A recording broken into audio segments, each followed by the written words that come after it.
Welkom bij alweer de derde workshop van Europe Ready Fryslan. Kom van die terpa, dat is de werktitel van deze serie. Oftewel, hoe kunnen we met elkaar vanuit Friesland slagvaardiger zijn in Europa? Hoe weten we de routes beter te vinden en aan te sluiten bij programma's, bij fondsen en andere projecten? Dat ga je horen ook in dit webinar. We gaan de diepte in. De eerste 2 workshops waren wat meer introducerend. Maar nu gaan we wat dieper in op allerlei zaken. Zometeen hoor je meer over de inhoud. Maar de workshops worden altijd geïntroduceerd door de leden van het kernteam van Europe Ready Fryslan. En in dit geval is dat Anke Hoekstra van gemeente Leeuwarden. Goedemiddag.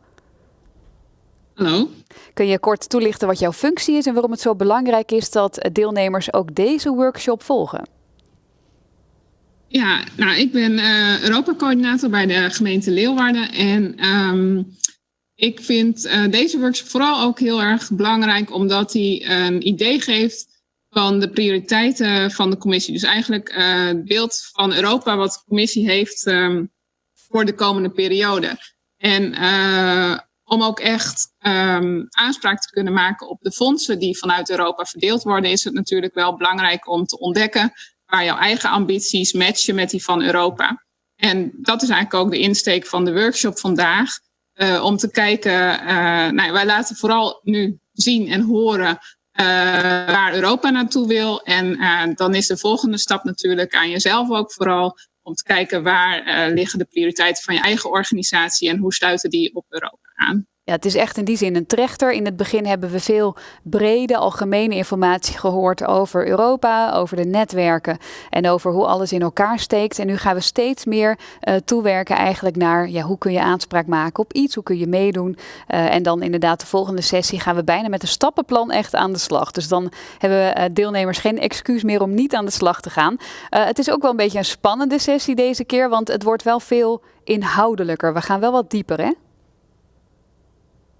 Ja, en we hebben ook Europa weer net iets dichterbij gehaald met wat buitenlandse gasten. Dus het zal ook deels in het Engels zijn. En zo brengen we Europa steeds een stapje dichterbij, hopen we. Mooi. Zometeen kom ik nog aan het einde even bij je terug, want dan gaan we nog kort iets horen over die workshop 4. Maar voor nu wens ik je heel veel plezier en ook veel inzichten aan onze deelnemers. Mocht er wat zijn, Anke, jij blijft gewoon bij ons verbonden. Dus als er iets is, breek in. Of als je denkt, ik heb daar wel een antwoord op, dan zien we je terug.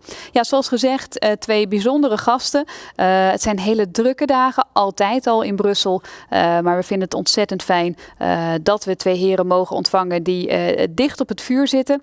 A very special welcome to our guest speakers today, Ryan Titley and Philippe Fryslan. Thank you for being with us today. We're looking forward to your presentations about the priorities in Brussels and the opportunities for our participants in Fryslan. Mijn naam is Marijke Roskam. Ik heb een paar taken vandaag. Zorgen samen met de techniek dat de presentaties goed bij jullie landen. En ook dat de vragen van jullie richting de sprekers komen. Dat doen we op zijn Fries gezegd lienig. Anke zei het al, we zijn meertalig vandaag. Dat betekent dat je je vraag in het Nederlands mag stellen. Ook aan onze Nederlandse speaker. Zometeen introduceer ik hem. Maar als je de buitenlandse gasten iets wilt vragen, dan is het makkelijkst om dat ook direct in het Engels te doen. We zijn allemaal geen native speakers, dus zit niet met Google Translate te worstelen als je denkt, hoe schrijf ik dat ook alweer? Zet gewoon je vraag neer en ik denk dat we elkaar redelijk gauw wel begrijpen. Ja, die interpreter, om het zo maar te zeggen, die Europese spelverdeler is Pieter Faber. Hij zal een introductie verzorgen en onze sprekers ook verder introduceren. Pieter, kun je jouw functie ook toelichten en vertellen wat jouw presentatie zal behelzen? Hoi, dankjewel Marijke. Ja, absoluut. Mijn naam is Pieter Faber en ik werk voor de 4 steden uit Noord-Nederland in Brussel.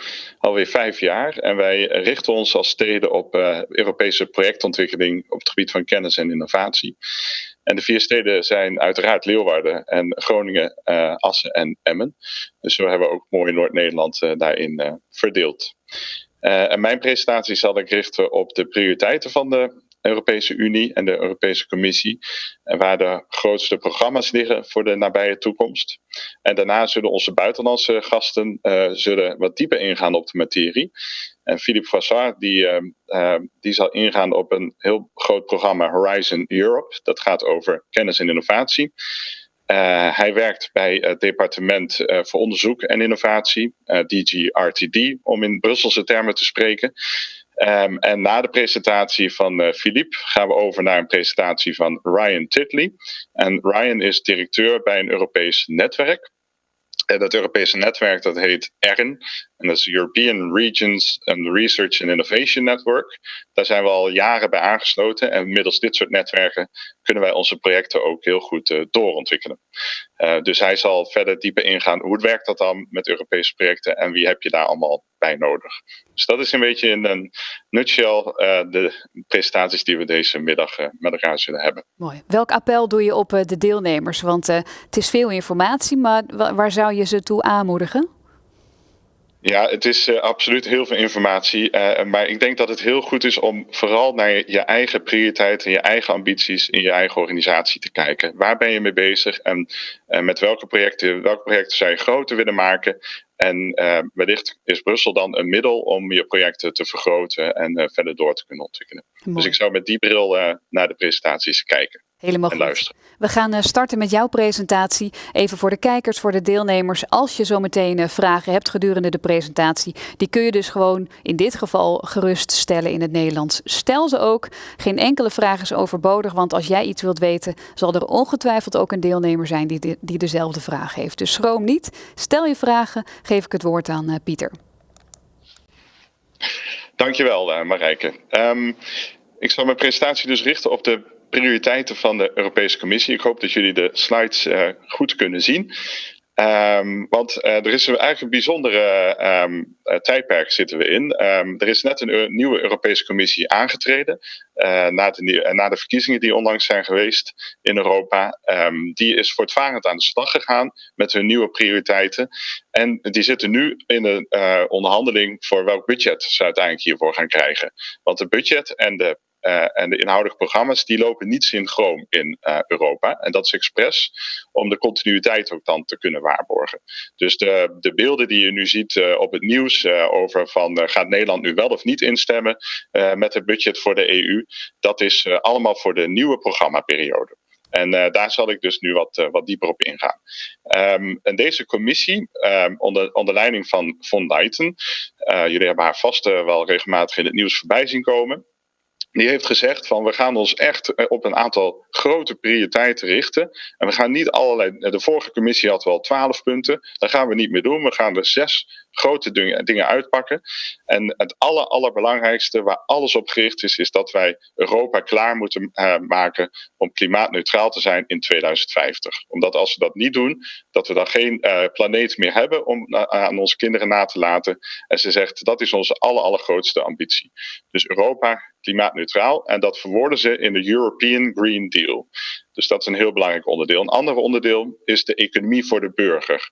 Waar in het verleden heel veel focus ook was op de markteconomie en de handel en dergelijke, is nu veel meer de sociale markteconomie heeft een plek gekregen. Dus dat ook iedereen daadwerkelijk mee kan komen in die economische groei. En de derde belangrijk punt is dat Europa klaar moet zijn voor het digitale tijdperk. Dus de digitalisering die overal plaatsvindt en nu zelfs versneld door de coronacrisis. Daar moet Europa klaar voor staan. En zelfs nog meer dan dat, want ze willen een koploper zijn in de wereld hierop. Dus er komt een omvangrijk programma op het gebied van digitalisering. Verder wil ze inzetten op de bescherming van de Europese levenswijze en een Europa die zich goed kan positioneren in de internationale wereld. En tot slot wil Van Leyen wat doen aan de democratie in Europa. Niet alleen in verschillende lidstaten, wat natuurlijk af en toe onder druk staat, maar ook de democratie van de Europese Unie zelf.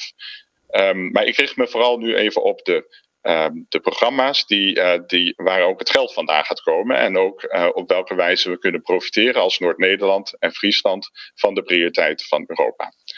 Ik kan in de volgende slide heb ik een plaatje over het totale EU-budget. Wat het voorstel is geweest van de Europese Commissie.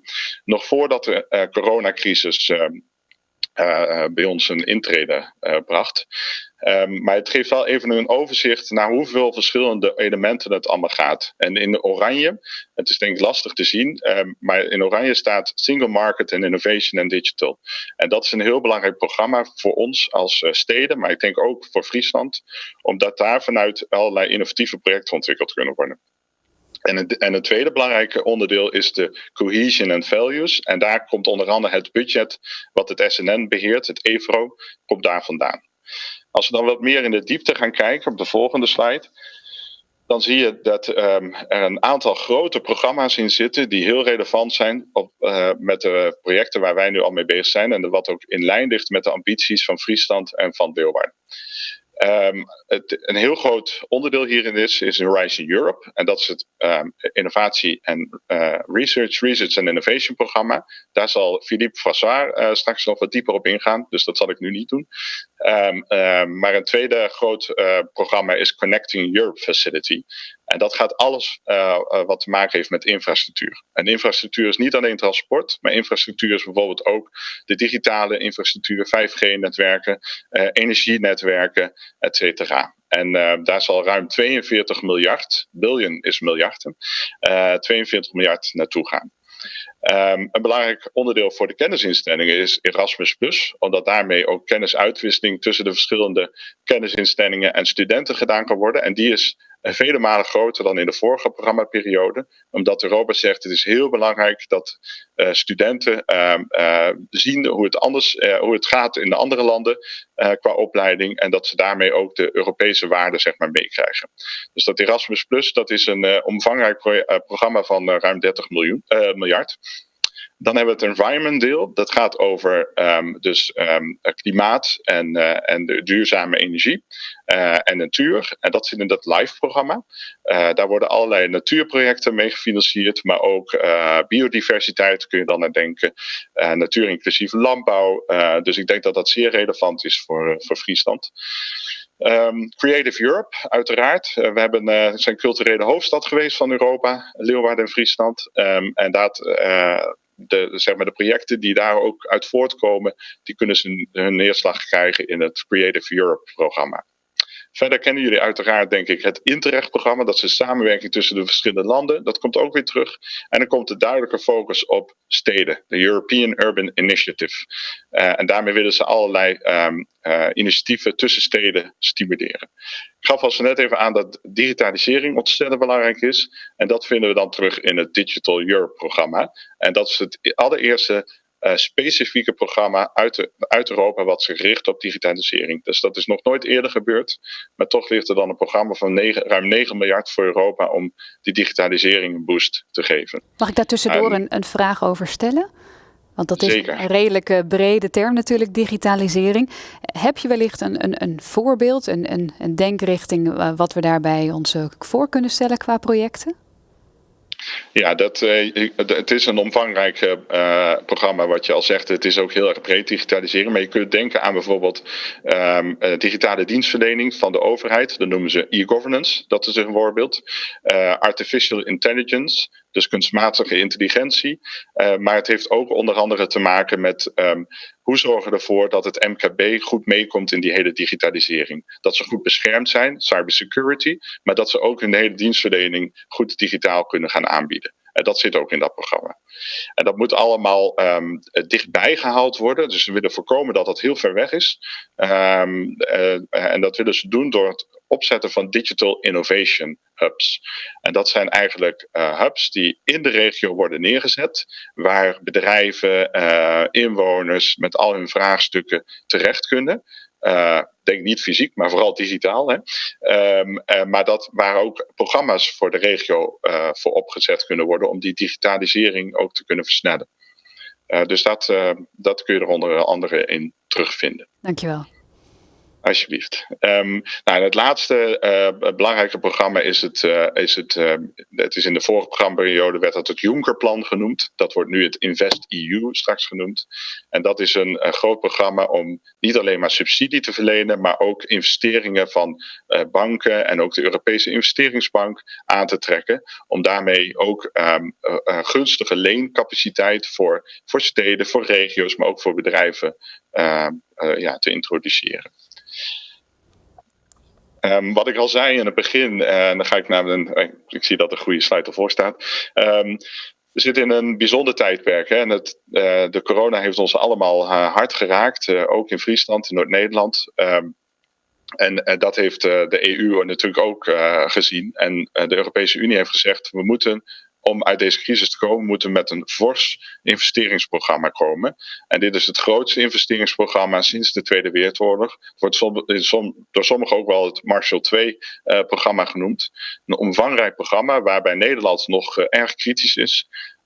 Morgen vindt er een belangrijke top plaats tussen alle regeringsleiders in Europa om hierover te discussiëren. En hopelijk vinden ze een uitweg en kunnen we snel met dit nieuwe programma aan de slag.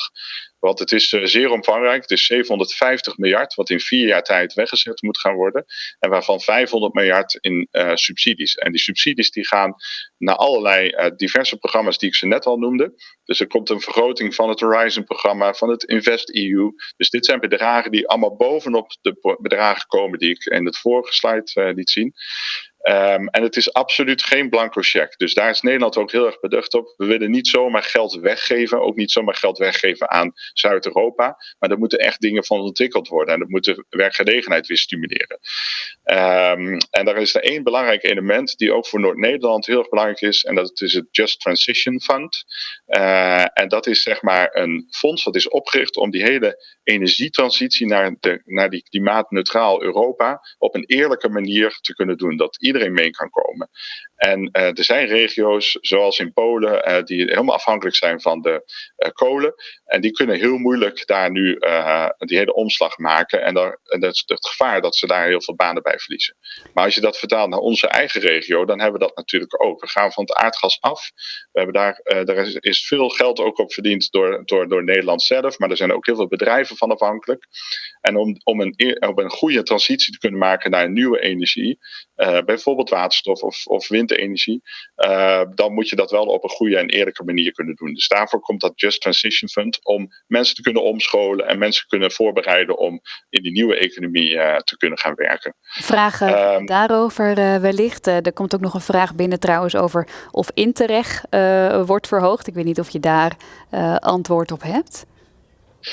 Interreg wordt niet verhoogd vanuit het Next Generation EU-programma. Dus dat is het investeringsprogramma om uit de crisis te komen. Maar er wordt wel iets verhoogd in het nieuwe voorstel van de standaardbegroting. Dus we hebben de standaardbegroting van de EU. En we hebben dit noodpakket, zeg maar. Dat is een tijdelijk pakket.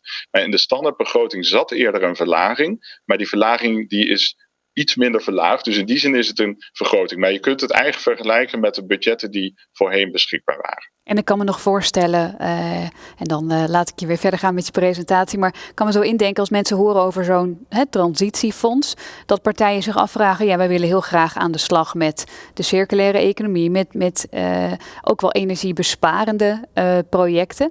Is het dan zo dat regionale overheden in de lead zijn en dat je daarbij aanhaakt als partij? Of kun je ook het zelfvertrouwen hebben en zeggen, nou, ik ga daarmee aan de slag en ik ben zelf in de lead?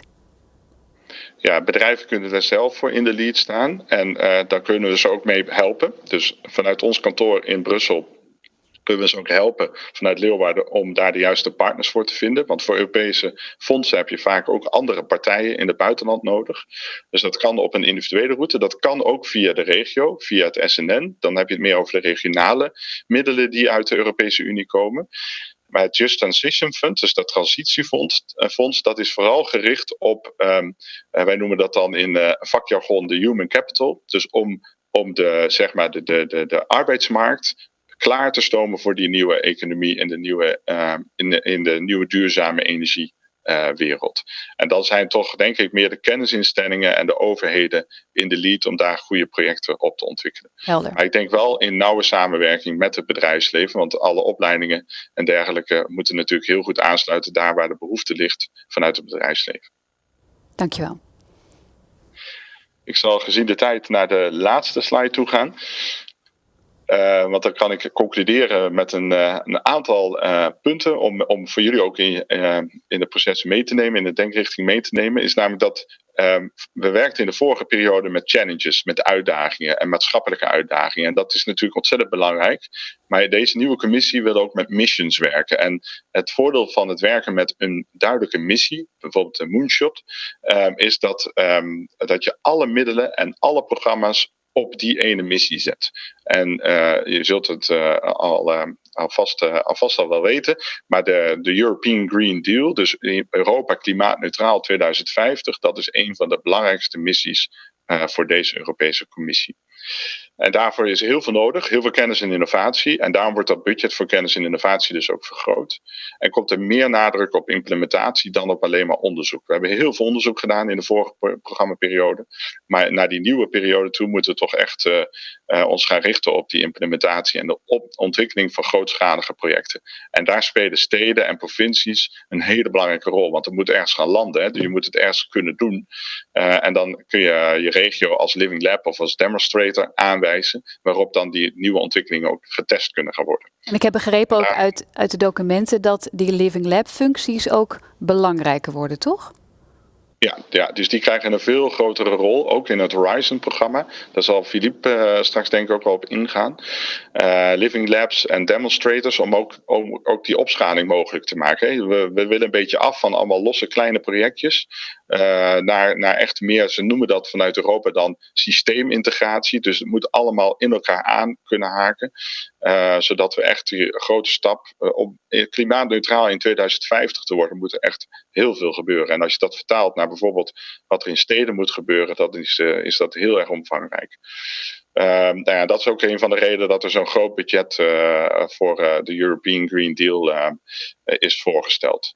En wat ik zo net al even noemde, dat noodpakket, dat richt zich dus ook helemaal op dat duurzaam herstel van de Europese Unie. Dus ze gaan geen oude industrie subsidiëren, maar ze willen echt dat de nieuwe industrie die duurzaam is en die meedoet in die klimaatambities, dat die vooral gestimuleerd gaat worden, omdat daar de grootste kansen liggen voor de arbeidsmarkt. Hier wou ik mijn verhaal graag even bij afsluiten. Ik weet niet of er nog vragen zijn, Marijke. Nee, dat was alleen dus de vraag over of Interreg verhoogd wordt. Mensen willen graag ook weten, worden de presentaties gedeeld? Absoluut, want dan kun je het ook op je gemak even nakijken. Ook de functies van mensen die gaan spreken. En Coty laat nog weten, graag standaard bij energietransitie in de trits van bronnen, wind, zon, waterstof. Ook graag aquathermie. Speerpunt van Fryslan meenemen. Maar volgens mij is dat ook denk ik de oproep aan dan die partijen om dat ook onder de aandacht te brengen, toch? Het zal niet afgekaderd zijn dat het niet wordt meegenomen, aquathermie. Nee, zeker. En het is altijd heel goed om daar aan de voorkant zoveel mogelijk ook de nadruk weer op te leggen. Dus dat is heel belangrijk. Kijk, dit zijn programma's die allemaal nog worden doorontwikkeld. Hè? Dus de details in de teksten die komen later. En ik denk dat het heel goed is om aan de voorkant direct dit soort punten ook mee te nemen. We weten ook een misschien wat meer algemenere vraag, maar nog van mijn kant. We hebben in veel artikelen kunnen lezen, in veel vergaderingen kunnen horen dat wij als Fryslan nog niet optimaal vooraan staan bij het indienen van plannen, het gebruik kunnen maken van Europese fondsen. Hoe kan dat, denk jij? Kun je daar voorzichtig een antwoord op geven? Is dat onze nuchtere attitude? Zijn die samenwerkingen nog niet voldoende? Nou, het is denk ik genuanceerder dan hoe het in de media is gebracht. Dat is altijd zo natuurlijk. En het is ook tweeledig. Dus aan de ene kant is het zo dat daar waar universiteiten zitten, dus bijvoorbeeld in de stad Groningen, daar vind je over het algemeen veel meer Europese projecten terug. Dus de mogelijkheid om dan Europees geld ook naar de stad toe te krijgen of naar de regio toe te krijgen is ook heel erg afhankelijk of je wel of niet een universiteit hebt. En dat komt weer omdat het grootste onderzoeks- en innovatieprogramma in de oude periode een hele grote nadruk had op onderzoek. En voor universiteiten is dat een van de basis om die begroting rond te kunnen krijgen. Nou, je kunt je wel voorstellen dat dat dan een schil contrast is natuurlijk met de provincie Groningen en de stad Groningen. Als je dan kijkt naar Leeuwarden en Friesland. Leeuwarden heeft wel een 11e faculteit, maar als uiteindelijk een project wordt binnengehaald, dan gaat het toch op het postadres van Groningen. En zo zie je dat ook bij Wetses. Wetses is een heel succesvol instituut die heel veel Europese fondsen binnenhaalt voor diverse projecten. Maar die gaan of naar de bedrijven die daar hun projecten opdraaien, of naar de universiteiten. Er zijn meerdere universiteiten bij WAT betrokken. En dan vaak in de registratie gaat dat terug naar het postadres van die specifieke universiteit. Dus ik denk als je dat op een andere manier zichtbaar zou maken, dat het wel degelijk laat zien dat Friesland ook goed is in het binnenhalen van Europese fondsen. Daarbij komt wel dat Friesland wel minder goed scoort op bijvoorbeeld ook Interreg-projecten en ook Horizon-projecten die door de provincie en de steden zelf worden gedaan. En dat is een van de redenen waarom we dit traject Europe Ready Friesland ook doen. Om veel meer die kennis ook in de organisaties te krijgen en ook hun mee te nemen op wat is er dan nodig en welke stappen moet je daar allemaal voor doen om die projecten voor elkaar te krijgen. Er komt nog een vraag binnen van iemand die zegt, ja, het ging over grote projecten. Zijn die fondsen ook geschikt voor aanvragen vanuit het MKB voor pilots die wellicht wel opschaalbaar zijn? Ja, er is één programma, dat heet het COSME-programma.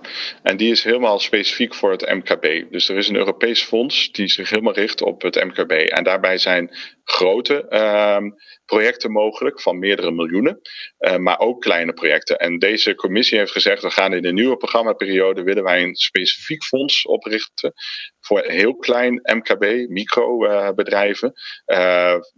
Zodat het voor hun ook makkelijker wordt om projecten en ideeën die ze hebben, om vanaf begin af aan al mee te kunnen doen in Europese programma's. En dan moet je denken aan subsidies tussen de 50 en 150.000 euro.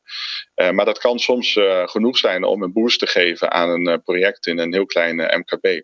En in Noord-Nederland en in Friesland hebben we gewoon, ons MKB is relatief klein ten opzichte van de rest van Nederland. Vaak maar 3 of 4 mensen. En dan is de capaciteit ook erg beperkt om natuurlijk aan de Europese projecten mee te doen. Dus dat soort nieuwe instrumenten worden denk ik wel aantrekkelijker gemaakt. Maar het blijft wel voor MKB vaak lastig om daar voldoende tijd en energie ook op in te zetten, is onze ervaring.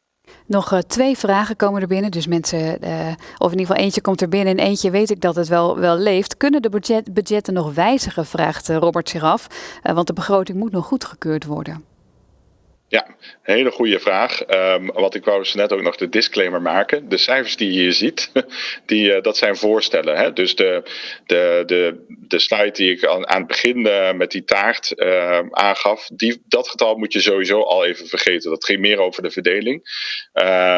De getallen die ik in slide 4 had met alle programma's, dat is grosso modo de richting. Maar ze kunnen absoluut nog wijzigen. En dat heeft te maken met de hele onderhandeling die de regerings nu doen over het totale EU-budget en ook de omvang van het recovery plan. Dus we hopen dat ze voor de zomer uitkomen. Dan weten we waar we aan toe zijn. En dan kan ook de Europese Commissie zo snel mogelijk die programma's ook definitief maken en op de rol gaan zetten, om maar zo te zeggen. Ja. Dus absoluut, die getallen zijn nog heel erg die zijn nog, geven een indicatie, maar ze zijn nog niet definitief. Ja. Tot slot de laatste vraag in dit onderdeel en dan gaan we door naar de introductie van de volgende spreker door jou. Ik weet ook dat er veel mensen kijken en geïnteresseerd zijn die werkzaam zijn in het middelbaar beroepsonderwijs. En dat ook voor de studenten daar, voor de betrokken bedrijven, dat Europa een heleboel kan betekenen. Als we kijken nu naar die programma's, naar die fondsen, gekoppeld aan onderzoek, kun je ook stellen dat die living labs ook wat meer toegang geven voor toegepast onderzoek, voor combinaties met ook het mbo. Ja, dat is een heel terechte opmerking. Waar in het verleden zeg maar die onderzoeksprogramma's zich vooral richten op universiteiten en ook wel hogescholen, gaat het in de nieuwe programmaperiode veel meer ook over die implementatie naar die living labs toe. En daar spelen mbo's gewoon een hele belangrijke rol, omdat het daar ook gaat over het vakmanschap, de skills die je nodig hebt om projecten ook op te kunnen zetten. Dus ik voorzie dat de rol voor mbo en ook voor het hbo groter gaat worden. Het zal een onderzoeksprogramma blijven, hè? Dus de universiteiten blijven een hele belangrijke rol daarin spelen. Maar er komen absoluut meer mogelijkheden voor het mbo in de nieuwe programmaperiode. Mooi, dankjewel. En ik zou je willen vragen, want we hebben zoals gezegd 2 sprekers vanuit Brussel. Jij kent ze goed, je weet hun vakgebied en wat ze ons gaan vertellen. Dus als ik jou mag vragen om de volgende spreker te introduceren aan de deelnemers, blijf gewoon je vragen stellen, ook aan Pieter. Die kunnen we dan zo meteen nog behandelen. Ja. Dankjewel Marijke. Graag wil ik aan jullie voorstellen de volgende spreker. En dat is Philippe Fryslan. Hij werkt bij DG RTD. Hij is Head of Unit binnen dat departement. En het departement RTD richt zich op kennis en innovatie. En is verantwoordelijk voor het programma Horizon Europe. En Horizon Europe is het programma wat zich richt op onderzoek en innovatie.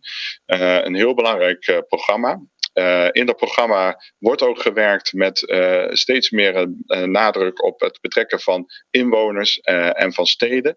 Er is ook een speciale missie op ontwikkeld. Een Mission on Climate Neutral Cities. Ik denk dat Philippe daar ook op ingaat in zijn presentatie, want hij is mede verantwoordelijk voor de richting en ook de inhoud van die missie. En hij is een van de schrijvers van het Horizon Europe programma. I would like to introduce Philippe for the next presentation. Please, Philippe, the floor is yours. Thank you very much, Peter.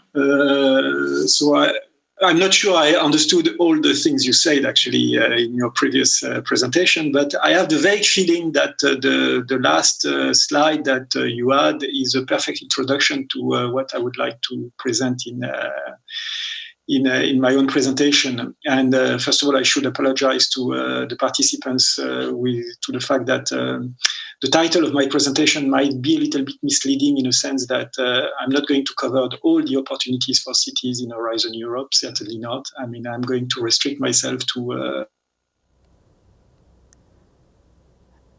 opportunities for cities in Horizon Europe, namely focusing my attention to the mission, which has been already mentioned, focusing also my attention towards the cluster 5, which is the one on climate, energy and mobility, where there is a significant section on cities and communities. I understand from the questions I received from the participants that actually you are also interested in activities that are or will be implemented in Horizon Europe in other clusters like Cluster 4 and Cluster 6. This is something that we might wish to discuss at a later stage. And I would like to talk a little bit also about something which is of an immediate concern, which is the opportunity that will be offered through the call that will be launched in the beginning of September, which is the European Green Deal call. Because there will be opportunities for cities there, and there is a specific topic for climate neutral cities, which I will go through. Can I have the next slide? Yes, well, I will go very quickly through that slide because, well, the next one, please. The color is interesting because I think the color has changed in the meantime. But green is nice. It's hope, the color of hope. The Green Deal, yes.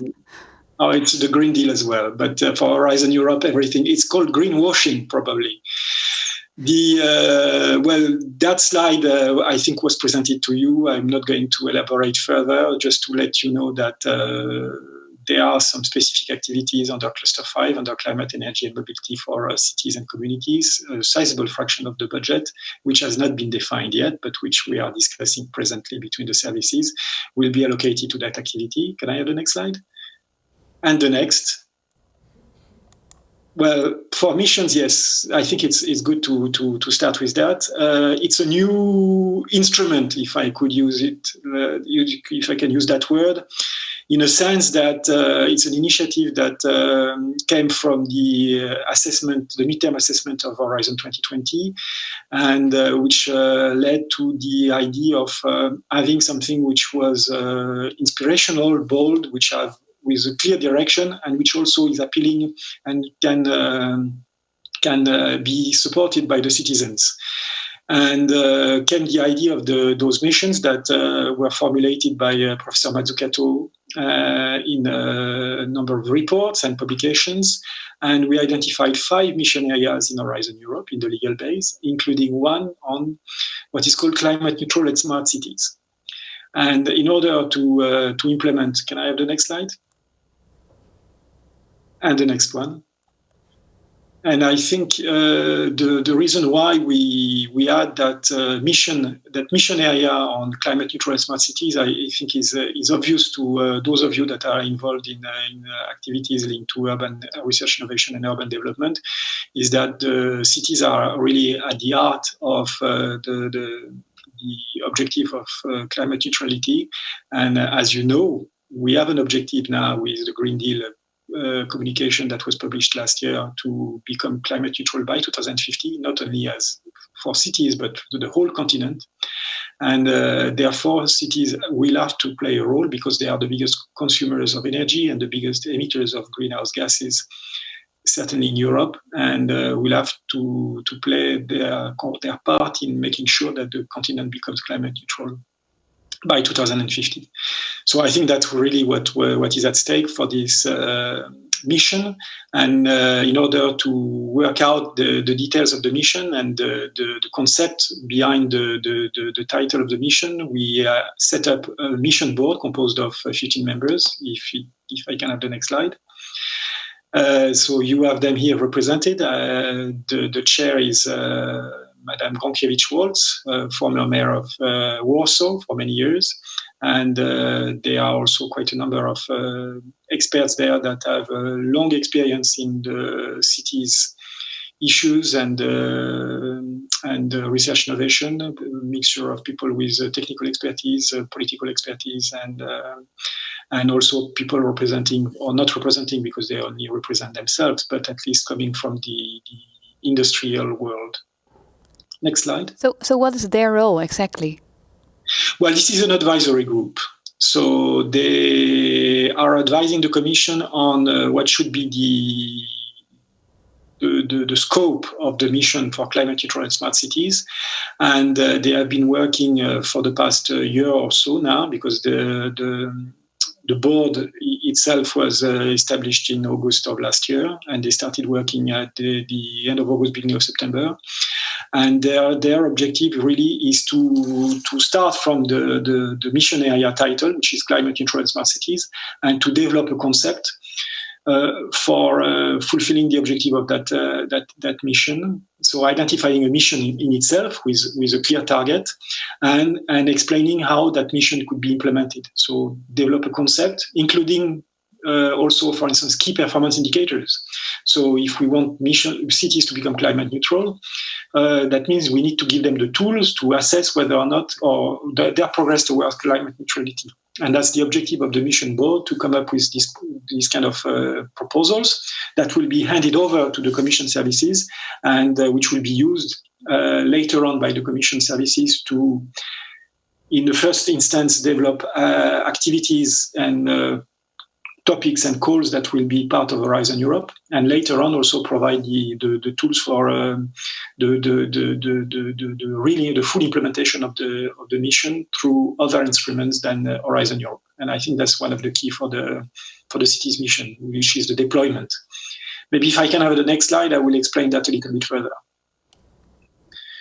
Well, yes. So the mission has been meeting quite many times already, 10 mission board meetings, and discussions with quite a lot of actors, stakeholders. And I actually take that opportunity to thank the next speakers for his contribution, or the contribution of Erin to the reflection on the mission for climate neutral and smart cities, because Erin submitted a report with a number of suggestions, recommendations to the board that was analyzed by the board earlier on this year. And similarly, there were interactions with a number of stakeholders and citizens, which is, I think, one of the key aspect of the mission, which is its link to the citizens, and the fact that we need to engage with citizens at the level already of the creation of the mission, which means that we want to have a real involvement of citizens in the elaboration of the concept of the mission. If I can have the next slide. Then maybe I should say a few words about the mission that the mission board has identified. The title of the mission is 100 climate neutral cities by 2030, by and for the citizens. So the by and for the citizens is the fact that this objective can only be met if it is with the full support and involvement of the citizens at the earliest possible stage. And therefore, cities will have to engage with those citizens in order to become climate neutral, in order to develop their strategies for becoming climate neutral. There are two numbers in this title which are important. 100, the number of cities. So it might be regarded as over-ambitious or not ambitious enough. It all depends on the size of the cities we are talking about, and we want to be as inclusive as possible. So we are not going to say only the top 100 most populated cities should be part of that objective. We want to address and to target all cities in Europe. So there will be big cities and there will be small cities. That's, I think, one of the diversity and the advantage, the interest of Europe is to have this diversity for in the type of cities that we have in our countries. Could I ask a short question? We became cultural EUROPA city in 2018, cultural capital, I must say. Is there a possibility to join as a city and maybe some small villages or as a municipality? How do you see that? Well, the selection of the cities that will be, or let's say the eligibility condition for the cities to be part of that mission have yet to be defined. So what we want to do at this stage is come up with a concept, with a principle of targeting up to 100 or at least 100 cities. And then the mission board is now actually reflecting on what should be the principles and the guidelines for the selections of the cities. As I said, it should not be the size should not be the main criterion. There should be other criteria to take into account. And but that is something that will be elaborated by the mission board. Okay, thank you. And will be recommended to the Commission services. And there is no guarantee, incidentally, that the Commission will take those recommendations into account, because we have to answer back not only to the mission board but to the member states, and the member states have their say. And they have strong views, actually, when it comes to the selection of cities in Europe for this objective of climate neutrality. Yes, part of your job. Yeah. Thank you. Next slide. Yeah. Yes, as I said, the specificity of the mission is to interact with citizens, and despite the difficult circumstances we lived in these last few months, we managed to organize a number of events involving citizens, including 2 in the Netherlands, 1 in Groningen, and I have to thank Peter Faber for the work that he did there in the organization of these activities for this event of citizens engagement, and more recently in Eindhoven. And that was an opportunity, these events, to have an interaction between citizens, stakeholders in specific cities, and representative of the mission board, and discuss some of the issues that the mission board identified for their cities to become climate neutral, and invite citizens to reflect on what are their priorities in their own city for climate neutrality. So we are collecting all this input, the results of these events, and that will feed back into the final report that will be submitted by the mission board at the end of September at the occasion of the RNI Days. But next slide. The mission is not the only element that we have for supporting urban development in Horizon Europe. We have also a dedicated program on, as I mentioned, in Cluster 5 for citizen communities, which is the result of support on research innovation in this domain since many framework programs. And for instance, in Horizon 2020, there was already quite a lot of work and activities that were done in the support of urban research innovation that led to the selection of quite many projects, and for instance, cities that were involved in living labs were supported as part of these activities.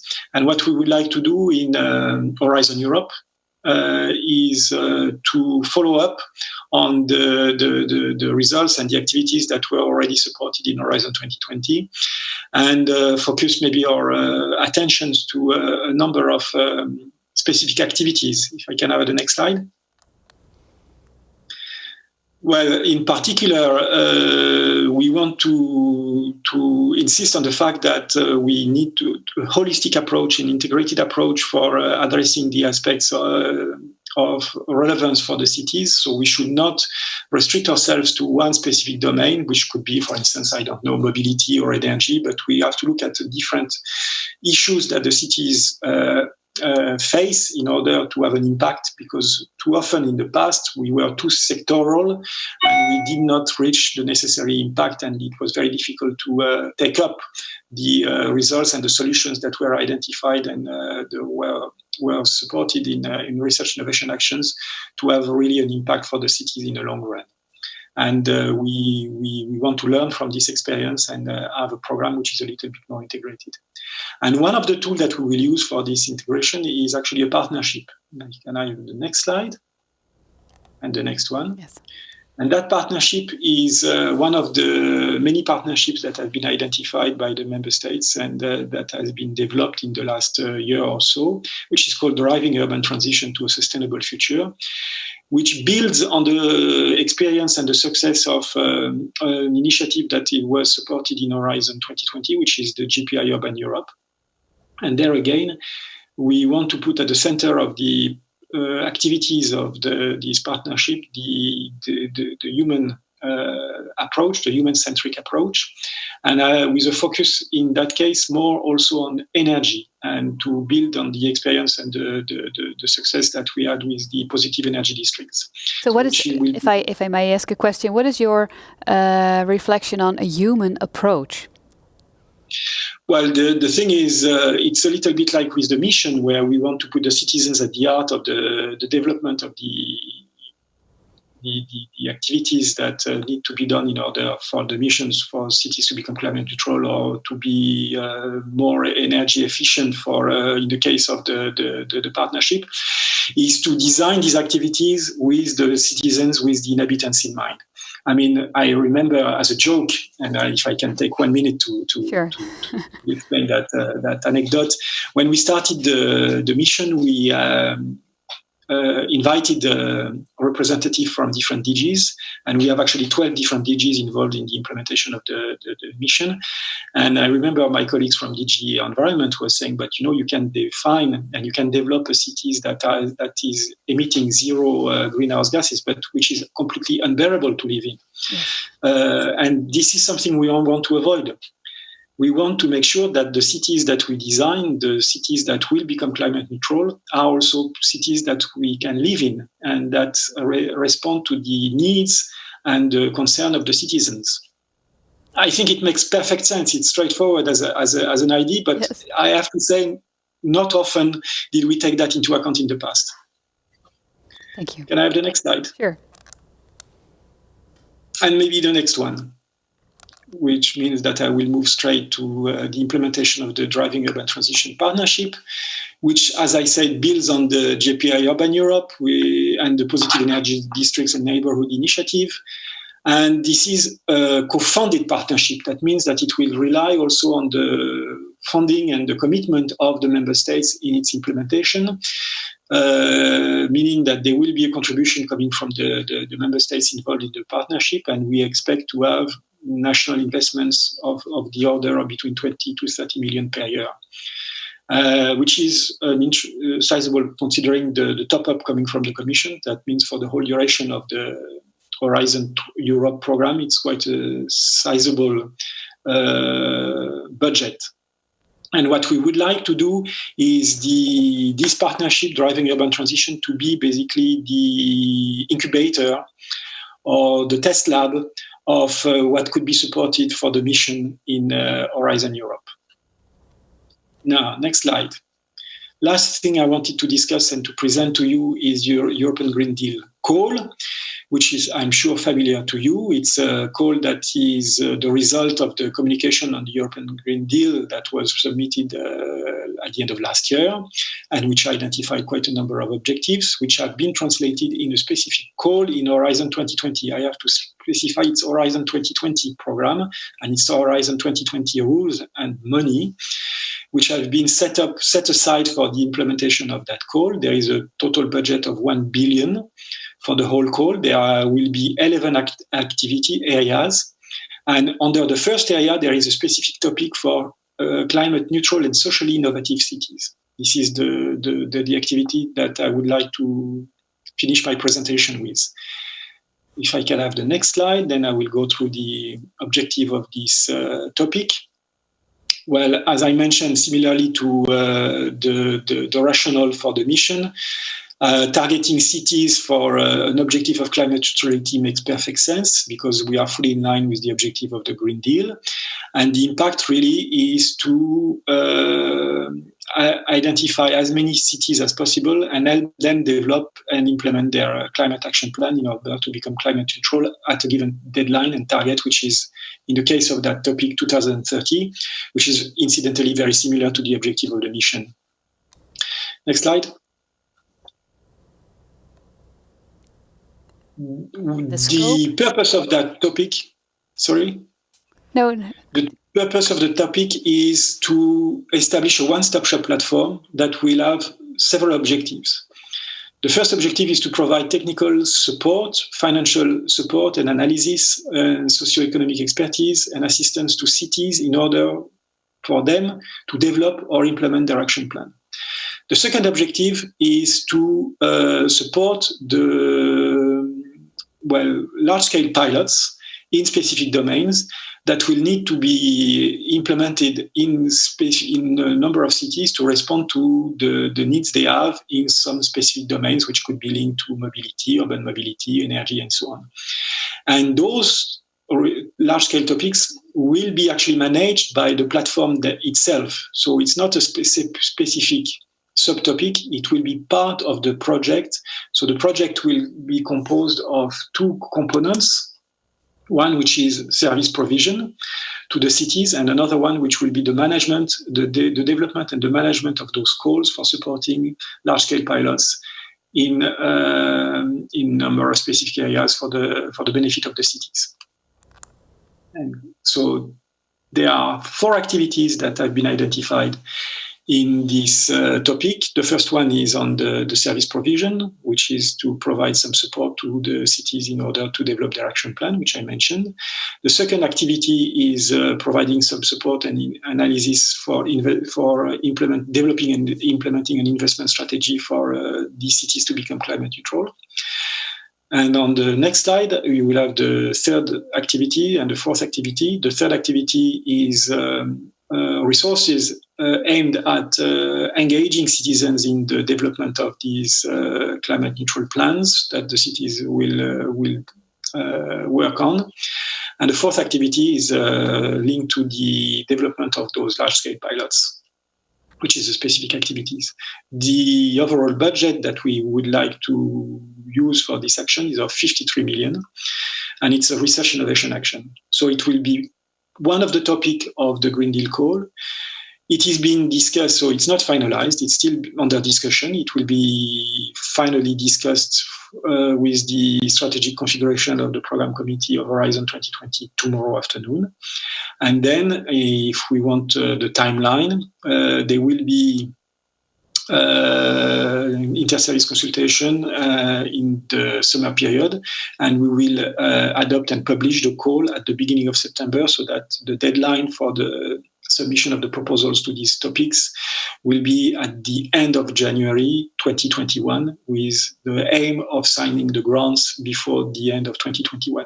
Some of our participants have very practical questions. Where can we find updates, information about these calls? Well, you cannot find it yet because the call is not published yet. So what I'm providing to you now is actually an advanced information to something that will be eventually published in September. So you will only have these slides. Having said that, the draft of the call, including the description of the different topics, has been circulated to the representative of the member states, members of the different committees configuration of Horizon 2020. So if you know where to ask, I'm sure you will be able to find the drafts. Okay, but don't ask me to provide you with the draft because I cannot possibly give you the information before it is published. I can imagine. I completely understand. What we will do, on the other hand, I'm sorry to interrupt, what we will do, on the other hand, is we will organize an information day, an info day, specifically for that topic, probably in September, once the call is published. And it will also be part of the RNI days that will be organized at the end of September, between the 22nd and the 24th of September, where there will be a specific hub for the European Green Deal call, where all these activities will be presented to the participants. Okay. I think that's all I wanted to say. I'm sorry if I taken too much of your time. No, it's. I think it's a talent to put all this information in just a very short presentation. No questions in the audience Q&A, but in about 20 minutes we will have two participants asking their specific questions about their case. So we will see you in about 20 minutes. Thank you so much. Pieter, we gaan naar de volgende spreker die jij ongetwijfeld zult introduceren. Dankjewel Marijke. Ja, absoluut. Vanuit het Europese programma Horizon Europe en met een grote nadruk op de mogelijkheden voor steden hierin. En steden zijn dan niet alleen de grote steden vanuit Noord-Nederland, maar ook steden en dorpen. Alles wat maar met stedelijke connecties te maken heeft. Gaan we nu door naar hoe kan je daar dan gebruik van maken en wat zijn de mogelijkheden? Want deze informatie is natuurlijk heel erg nuttig, maar dit zegt op zich nog niks. Hè? Want je moet het kunnen vertalen naar projecten en je moet het kunnen koppelen naar andere Europese regio's en andere Europese steden. Omdat het Europese fondsen zijn, moeten we in internationale consortia werken. En in Brussel maken we daarvoor gebruik van allerlei Europese netwerken, inhoudelijke netwerken. En één daarvan is ERIN, European Regions Research and Innovation Network. En Ryan Titley is de directeur voor projecten binnen dit netwerk. Dus Ryan gaat een toelichting geven op welke wijze je dit kan vertalen naar Europese projecten toe. Ryan, the floor is yours. Thank you very much, Peter, and thank you for the invitation to speak today.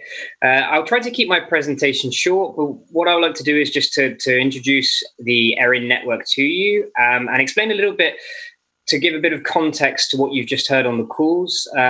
It was a very detailed presentation that we've just received there, and I would like to kind of explain how ERIN as an organization supports its members in actually bidding into some of those calls. So, as has been explained, ERIN stands for the European Regions Research and Innovation Network. My name is Ryan Titley, and I'm the Director of Projects. Next slide. Thank you. ERIN is a Brussels-based network. We work with regional and local representations, and we focus on R&I, so research and innovation policy.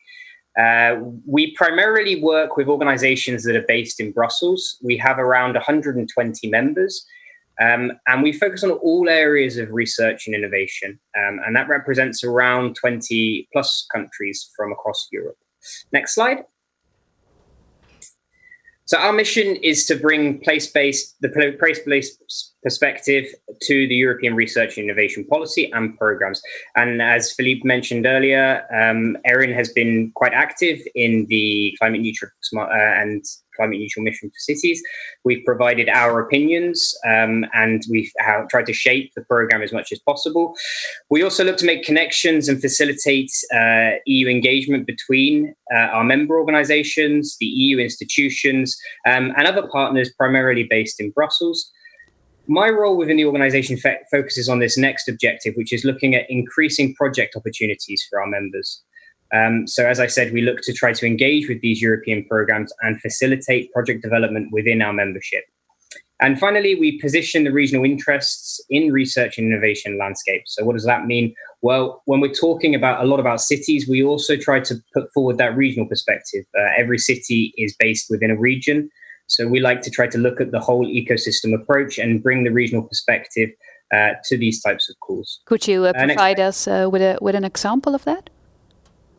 Yeah, so if I take the example of mobility, so urban mobility, you of course have the issues that take place in a city, but of course all cities are connected externally to the region. So it doesn't just stop within the city. So we need to look at the perspective of scaling up our activities so it includes other elements of the region. If you take the idea of logistics, you have to get them into the city at some point. So it means that we need to be connected throughout the region in order to ensure that the process works right through the city. And that includes bringing the regional perspective as well. Thank you. If we look at our history, we've been around, I didn't realize until I was preparing the presentation, but it will be 20 years next year. So maybe we have a celebration in Brussels at that point. We started as an informal network. It was just a couple of regional offices getting together and discussing European funding.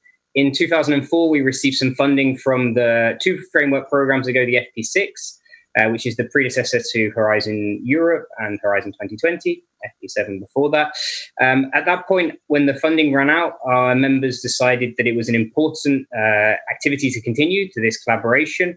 And at that point, we decided to relaunch with a membership fee.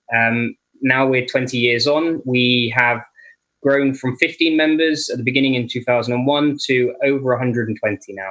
So go to the next slide, please. Also, 20 years ago, we were focusing on research and innovation funding. It was one broad topic. In that 20-year period, we've expanded to cover all areas of research and innovation. Our activities are primarily focused through working groups, and those working groups cover all areas of research and innovation from the broadest of areas. So you think of R&I, you may think of health care sector or transport or mobility or smart cities. Well, we also include design and creativity and culture and tourism in our approach. So it's really trying to bring every aspect of research and innovation that can impact a region. As I mentioned, we have 120 members, and that comes from 20 countries. And our members are made up of all actors from within the ecosystem. So we're not just working with regional authorities, we also work with universities, we work with chambers of commerce. And now, over the last few years, we've tried to pick up that citizen focus area that was mentioned earlier, and we try to work directly with the citizens as well through different organizations. Next slide, please. So as I mentioned, we're quite broad. This is an overview of our working groups. As you can see here, we try to match up as much as possible with the Horizon Europe program. So we've clustered our working groups into different clusters. We have the natural resources and food, that includes bioeconomy and blue growth. We have the low carbon, which Cities Northern Netherlands and Peter are leading our working group on in smart cities, transport, energy. We have the cross-cutting topics with design and creativity, and I can't actually see the bottom of that slide. We have ICT cross-cutting area, and then we have health, of course. We also have some strategic working groups where we look at policy, and we have S3, which is smart specialization. This is a working group that focuses on the regional smart specialization strategies that are put forward and ensure the coherent approach of our regions when we're looking at funding opportunities. Transversal working groups, we include science and education for society, and we have innovation investment, which looks at financial instruments. Within these working groups, each one is led directly by our members. So we're a bottom-up organization. As I mentioned, Peter's office is leading on smart cities, but each of these working groups is led by 3 or 4 individual members from the ERIN network. This means that the activities that we work on are very much decided by the regions. And it means that the activities that we pick up within them are the ones that are actually impacting regions themselves on the ground. Next slide, please. As was mentioned, we put some position papers together. So this is some of our work on policy. You will receive the presentation afterwards, so you can have a look at some of the position papers that we've put out. But as I previously mentioned, it's specifically looking at place-based approach, so looking at regional innovation ecosystems and how we can bring all of the stakeholders within a region together to make sure that they're working together on different topics. Next slide, please. Yeah, we also look at partnership building. So ERIN is very much an informal network. We work very closely with our members, mainly because we're all based in Brussels. It gives us that ease of access. So we're able to pick up on the priorities of each of the members and provide them with tailor-made information.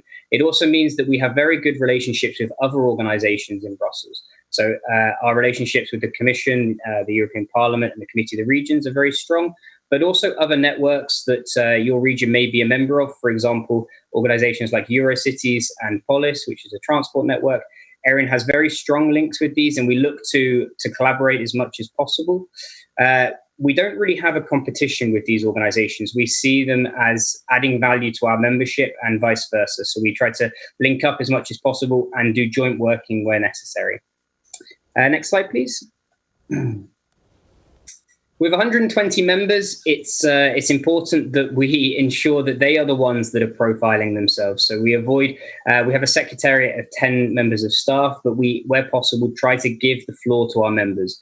The work that takes place at the regional level is done by our members and not by the staff within ERIN. So it's very important that we give them that opportunity to profile themselves, to flag up their competencies, and to share best practices in events that take place in Brussels and also further afield. Next slide, please. So R&I policy. From a project perspective, it's important to monitor the research and innovation policy because this is what's shaping the future calls that we're submitting projects to, but also it also allows us to know where the future funding might be. So a lot of legislation starts in Brussels and therefore and then later implemented at regional level. So it's very important that we keep an eye on that. That's done through our working group on policy, but also on the ground within the other working groups. For example, if you take transport, we've recently positioned a paper today on the future of the 10T network. So there's a lot of work that's taking place within the working groups, and this is again led by our members. So ERIN staff are there to facilitate the work, but it's very much the regions that are taking the lead on this activity. Next slide, please. So increasing project opportunities, this is where my role comes in within the network. Within project development, we have two key areas. We look to develop projects for ERIN as a network. So the Secretariat takes part in projects, and you see a few logos at the bottom of your screen. These are a number of the projects that we're actively engaged in. Every project that ERIN takes part in should have an added value for the membership as a whole. So we don't take part in projects to generate finances. We only join projects from the European programs when we see an added value for our members. So that's really about providing piloting to also communicating the activities of different projects or to do capacity building within regions. These are primarily the examples that we would use when developing projects. And then in addition to that, we look to develop projects for our members themselves. So if you go to the next slide, please. In the last 6 months, we have ourselves developed 14 European projects proposals that have been submitted.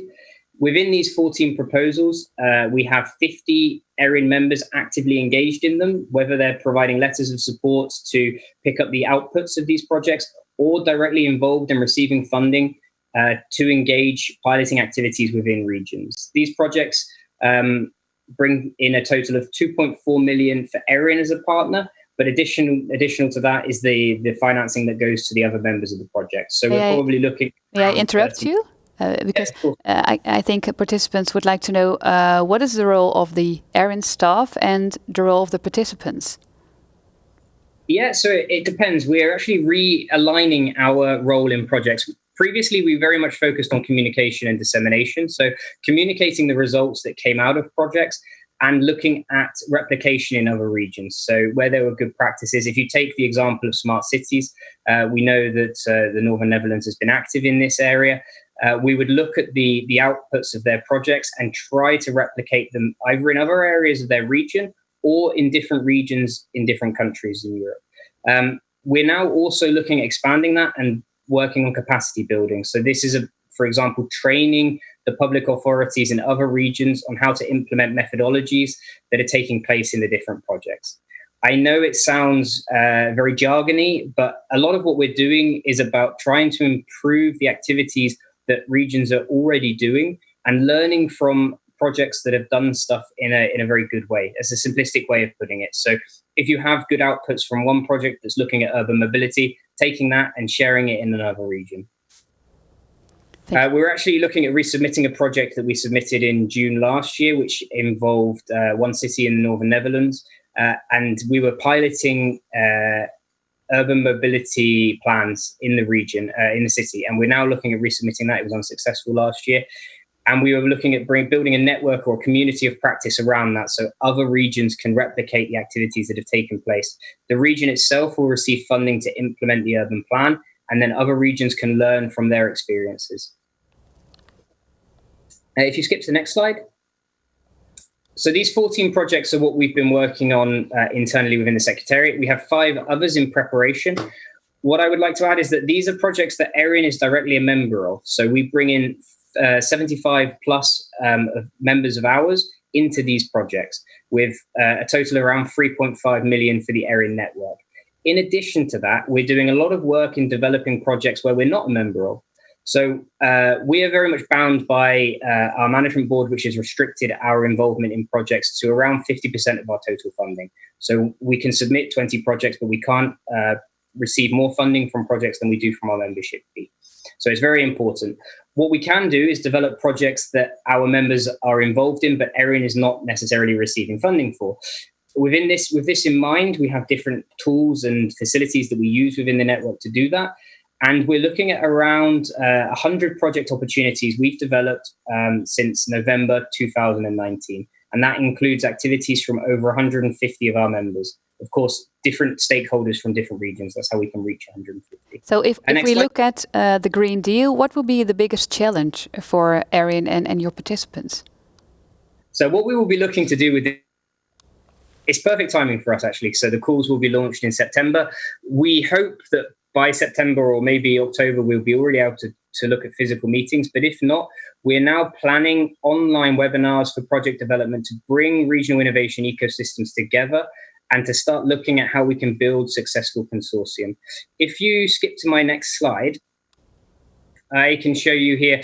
This is the previous slide was the partner search facility. This is a notice board facility. These are online tools that we have within the ERIN website, which is available for our members, that we look as a hands-off way of developing projects. You can post your area of interest, you pick up your call, and you explain what you're looking to do in a project. And this will be shared with our 120 members and over 1,000 contacts from regions.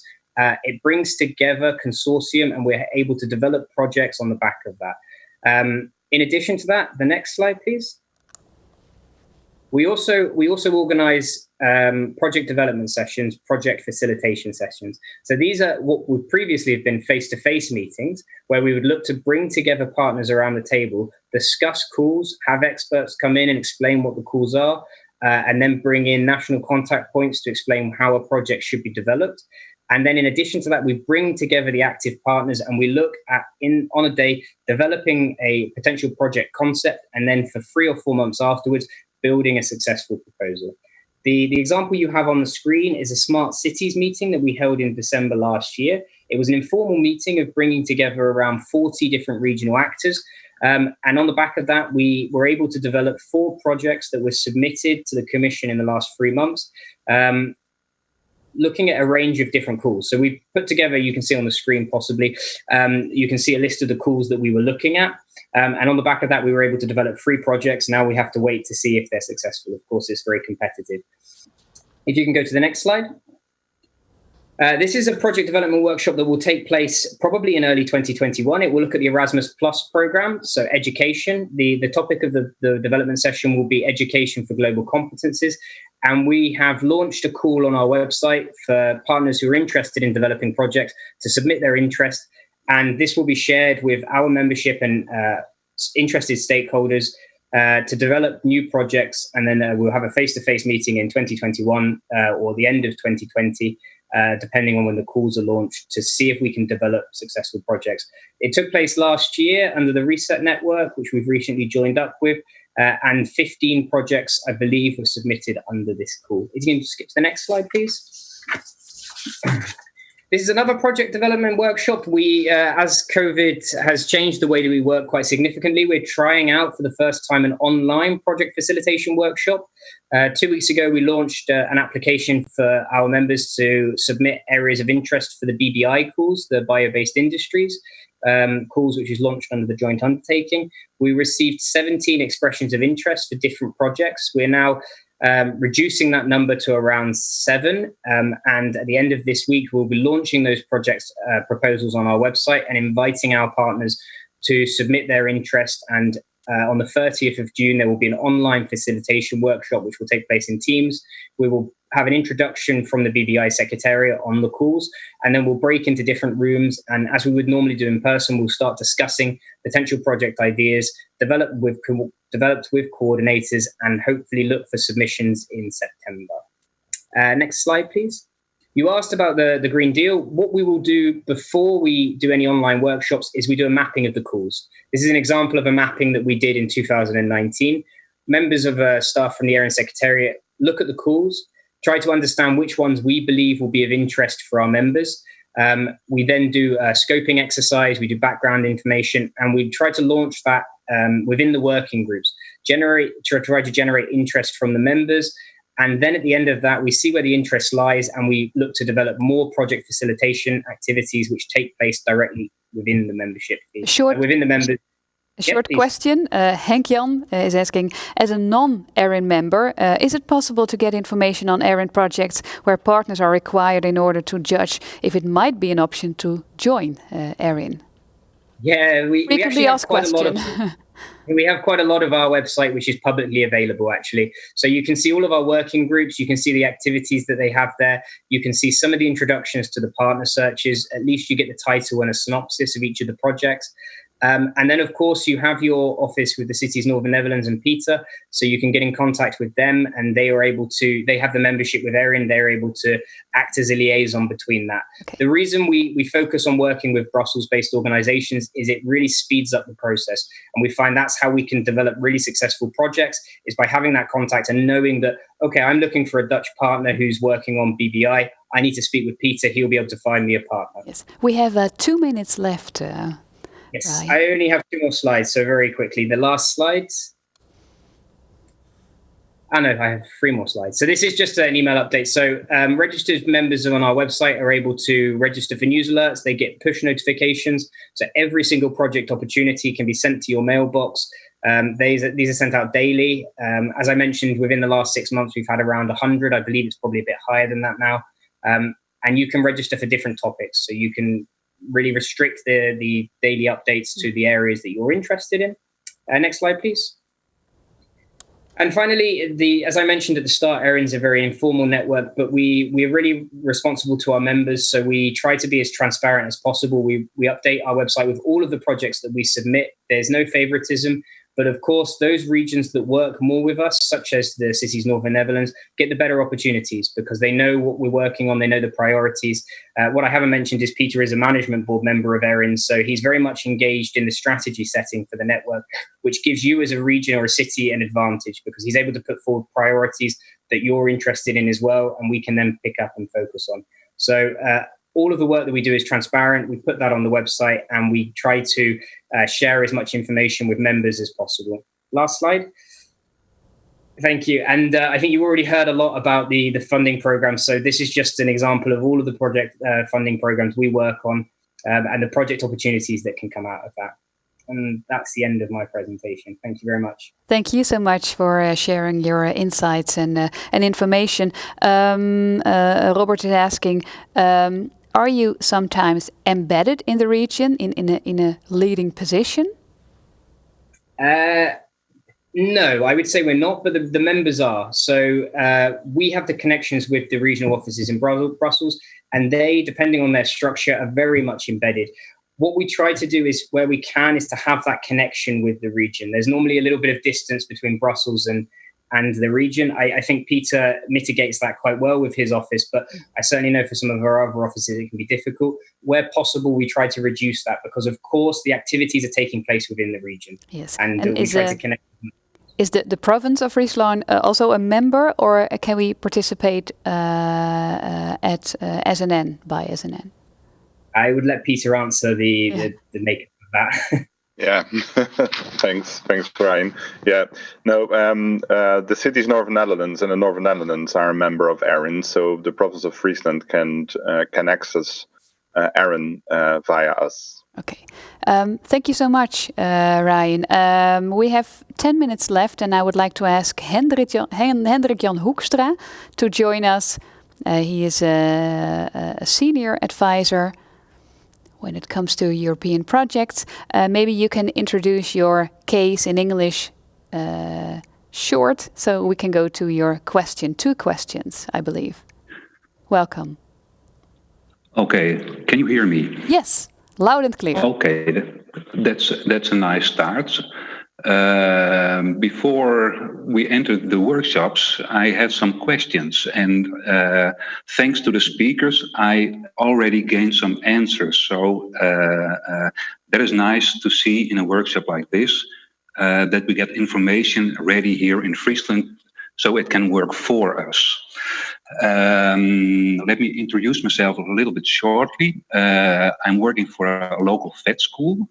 And I'm glad to hear that being a local vet school, there are going to be more opportunities to work with the universities of applied sciences and universities to be practical in finding solutions for the big things that Europe is working for. So I'm working on a few projects and I have questions about that. I work with a local, with the MKB Cyber Campus, and we all know that there will be a lot of money available from Brussels in the coming period around cyber safety, cyber security. There will be a central program, but my question is more like, how does the central program around cyber safety, cyber security infiltrate in other projects of the EU? Is there one office we have to go to, or will it rain down in a lot of projects that we have to reflect on and react to? Yes, from Fryslan? Very good question, Peter. You put on your microphone. Yes. Yes. Sorry. Shall I answer in English or? I think that's fine. Yes. Yeah. Okay. Great. So, well, there are a lot of project opportunities and a lot of different programs, and you have to find out what is the best program fitting for your ambitions, and you really have to start with your project ideas in your own organization. That's really important. And from that on, you can look into the different projects.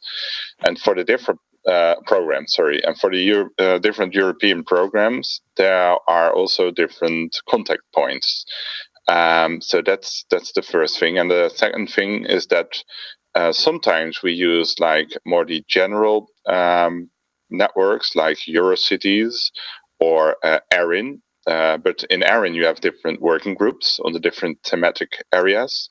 But sometimes we use very specific oriented networks like POLIS, and that's oriented on urban mobility.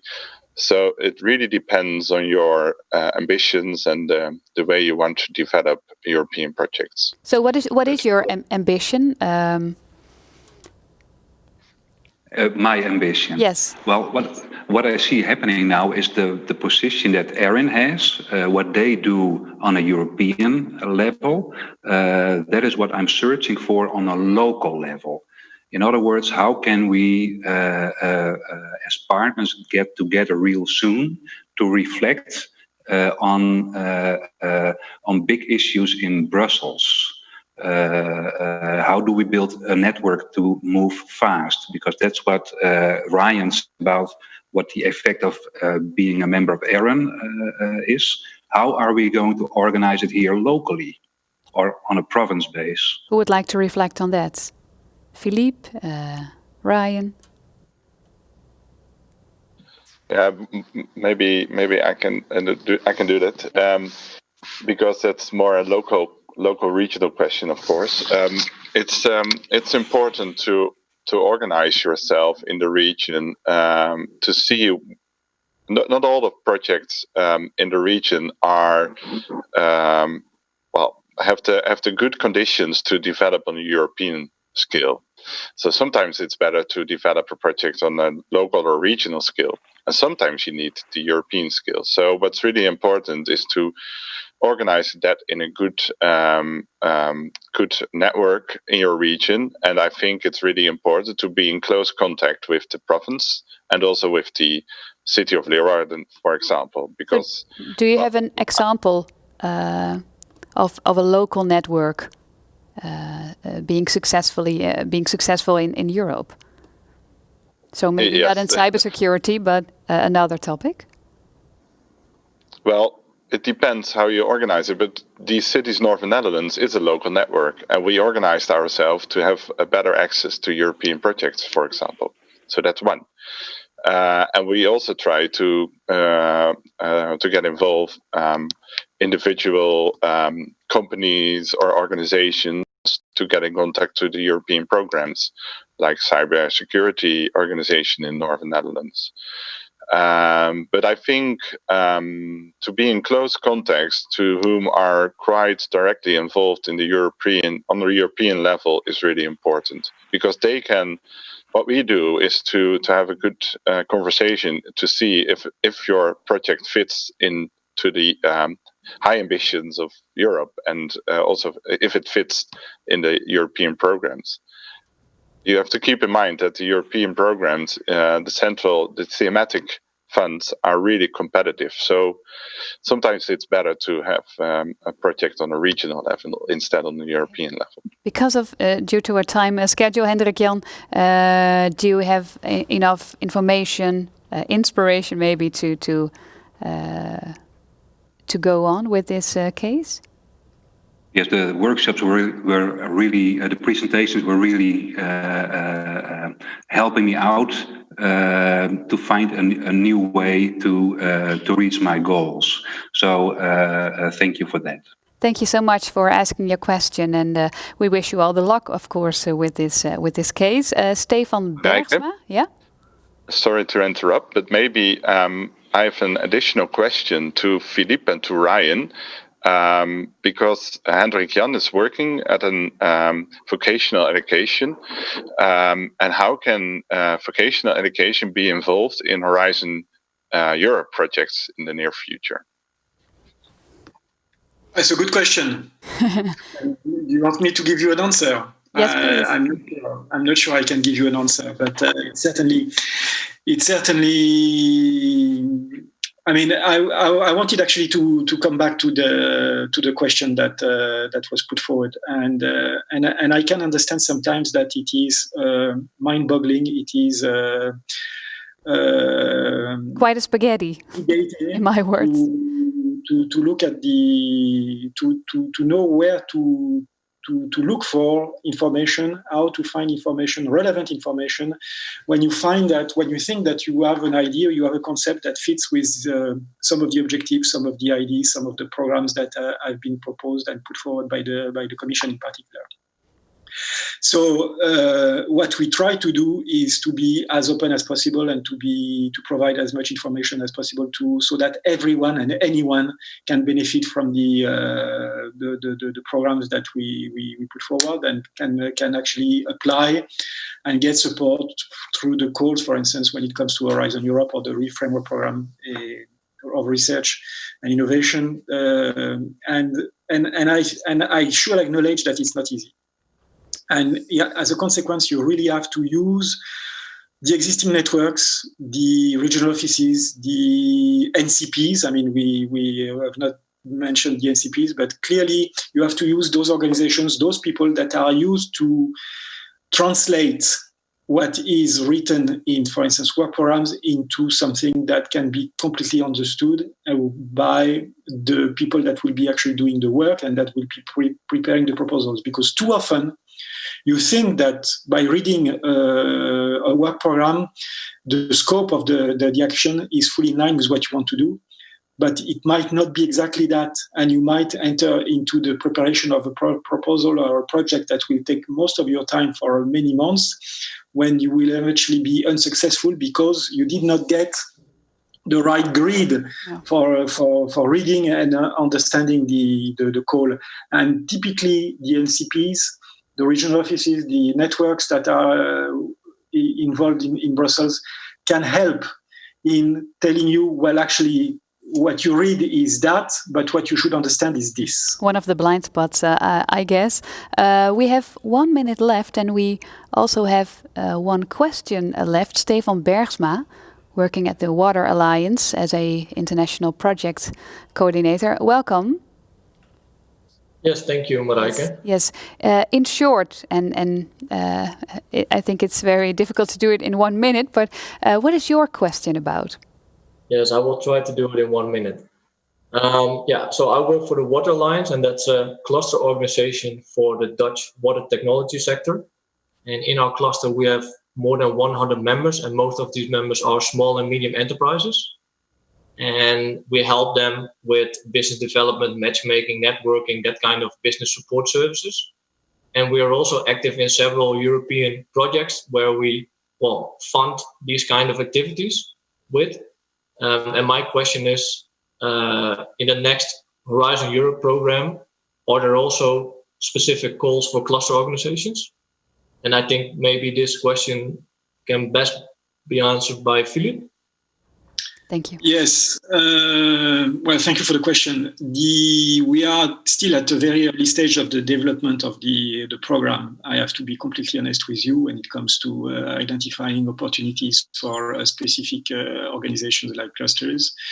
In your domain, clearly, there will be opportunities for the activities that you have been involved in with, or you are still involved in with your clusters. In cluster 6, for sure, because there will be opportunities in a number of domains like water quality, pollution, water quantity and availability, water management, and so on. And there will be also opportunities in other clusters. I mentioned, for instance, in cluster 5 that we have there will be a program on cities and communities that will be promoting an integrating approach for solutions for cities that includes the management of resources, and water is one of them. And that means that we will be calling different kinds of organizations and entities in participating in these calls. And that includes clusters. Why? Because you have already a structure that is representing the interest and the sensibility of different actors on the ground. So you are best equipped to respond to calls that want to promote integrated approach. So there will be opportunities. How will they take what kind of form will they take? Beyond the calls and the topics, you will have these collaborative research activities that will be implemented in the work program. You will have also a sizable fraction of the programs will be in partnerships, and I believe you are very active in one of the partnership that is under Cluster 6, which is the Water for All, where there will be activities of research which will be implemented directly by the partnerships, because in the case of the Water for All, it's a co-funded partnership, so they will have the responsibility of running and implementing the calls. But you will have also co-program partnerships, where those partnerships which represent, let's say, the interest of the industry will be at the origin of calls and topics that will be implemented by the Commission in its work program. So there will be many entry points for clusters in the next programs for supporting research innovation activities. Good to hear. A lot of opportunities for you in the Water Alliance. Thank you so much for asking this question. Thank you so much to our international speakers from Brussels, Philippe and Ryan. Thank you so much for your insights, information, and also, I think, a list of to-dos for our participants. I hope they will all find their ways to programs and other opportunities in Europe. And of course, we hope to welcome you in Friesland in the coming years, face-to-face. Dank aan Pieter voor jouw heldere uiteenzetting en het schakelen tussen de verschillende sprekers en vragen. Ik kan me ook voorstellen dat de twee vragenstellers die nog iets willen weten ook jou weten te vinden. Robert had nog hele concrete vragen nog in de chat. Dus ik denk ook dat we hem aan jou kunnen koppelen. Gaat onder andere ook over meer maritieme onderwerpen. Dank aan jou, Pieter. Fijn dat je hier ook bent. In het noorden heb ik begrepen. Dus dan kun je weer eventjes ook face-to-face je rondgang maken. En ik ga tot slot naar Anke Hoekstra. Want zoals gezegd, dit is workshop 3. Maar we hebben nog workshop 4. Wat gaan we daarbij meemaken? We hebben een slide ook om te laten zien. Ja, dat klopt. Nou, de laatste workshop, we hebben natuurlijk eigenlijk gewoon een heel programma. Dat gaat van meer de algemene informatie over hoe werkt Europa eigenlijk. En nu dan een sessie over waar liggen de prioriteiten van Europa. En de volgende stap in dat programma is eigenlijk hoe kom je dan tot een projectaanvraag. En dat is dus precies waar de volgende workshop over gaat. En die zal echt meer een workshop zijn dan een webinar. Dus dat is denk ik ook wel een belangrijk om even te vermelden. Ja, je wordt echt meegenomen in welke stappen moet je zetten om projectaanvraag te komen. En hoe ben je daar ook zoveel mogelijk succesvol in. Mooi. Dankjewel. En inderdaad, we hebben deze workshop al in voorbereiding. En dat zijn hele concrete stappen. En je doet ook als deelnemer echt mee in de Zoom-sessie. Dus je kunt gewoon direct een vraag stellen. We gaan heel concreet langs allerlei stappen. Mocht dat ergens haperen of mocht je daar een vraag bij hebben met jouw specifieke casus, kun je gewoon meteen je vraag stellen alsof we in een workshopruimte zijn. Dank ook Anke. Dank voor het kijken allemaal. Er werd zo net ook werden er wat zaken genoemd. Bepaalde informatiedagen. Hubs, informatie over wanneer criteria bekend worden. We zullen ook zoveel mogelijk die informatie delen op de website van Europe Ready Fryslan. Ik zou zeggen, als je nog niet hebt aangemeld voor die, laten we zeggen, finale workshop, want je gaat echt concreet aan de slag, doe dat dan. En dan hoop ik je ook bij die workshop te zien. Dankjewel, Ontjen.